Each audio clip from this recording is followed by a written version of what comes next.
Hi again. Kenneth Scott Latourette, Chapter 13 of A History of Christianity, The Course of Western Europe. As we move into the West, we find a story which in some significant ways differs from that in the East. Here, the disintegration of the Roman Empire began earlier than it did in the East and was much more marked than in the areas which remained under the Eastern continuation of that realm, the Byzantine Empire. Yet in the West, Christianity eventually most strikingly proved its vitality. From the West, it had its broadest geographic expansion. In the West arose the large majority of the vigorous new movements after the 9th century, and from the West came the widest and deepest influences upon mankind as a whole. Why was this? How are we to account for the fact that in the region in which the collapse of the empire, with whose life Christianity had become so closely interrelated, first became most apparent and where the earliest sweeping conquests by invaders occurred, Christianity displayed not only its most pronounced recovery, but also its greatest vigor.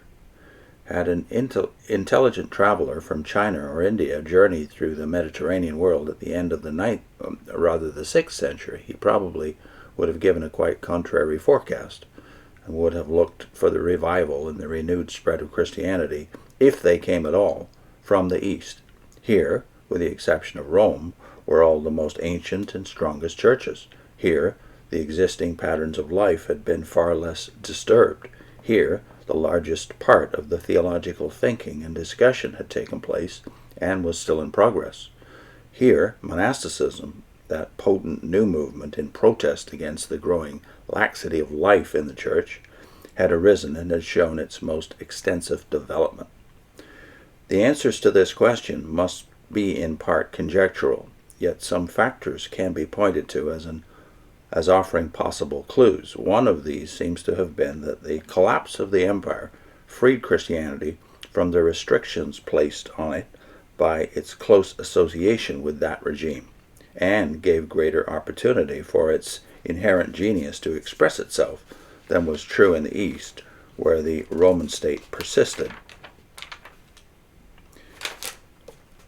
Nearly allied to this factor is a second, the threat to Christianity in the West, brought by the disintegration of the empire and the inroads of invaders, while serious, was not overwhelming. Indeed, it was not as ominous as in much of the East. Situated as it was at the extreme tip of Eurasia, Western Europe was either not reached by many of the invasions which the East had to meet, arising as most of them did from the heartland of the continent, or in the case of the Arabs in the southeast, or it had to face them only after they had spent their main force. Thus the invasion which was most disastrous for the Christianity of the East, that of the Arabs, bringing with it a new faith, Islam, against which few counter gains have been made by Christianity or any other religion, was rolled back soon after it crossed the Pyrenees and never overwhelmed the churches of Gaul, the Iberian Peninsula, or Sicily to the extent that it did those nearer Arabia. Eventually the churches of these areas re-emerged and won or expelled all Muslims. The Bulgars, the Mongols, and the Turks penetrated effectively only to the eastern edges of Western Europe. What might have been the future of Christianity in Western Europe had invasions continued may be surmised from the fact that not until the last, that of the Scandinavians, had ended did the recession cease which they helped bring, and the resurging vitality emerge which issued in fresh advance. In contrast with the East, where the major incursion, that of the Muslim Arabs, brought with it a high religion, Islam, all the invasions of the West were either by barbarians, who were already in part converts to Christianity, or who had more nearly primitive religions. It is a generalization borne out by universal human experience that a primitive religion yields more readily to a high religion than does a high religion to another high religion.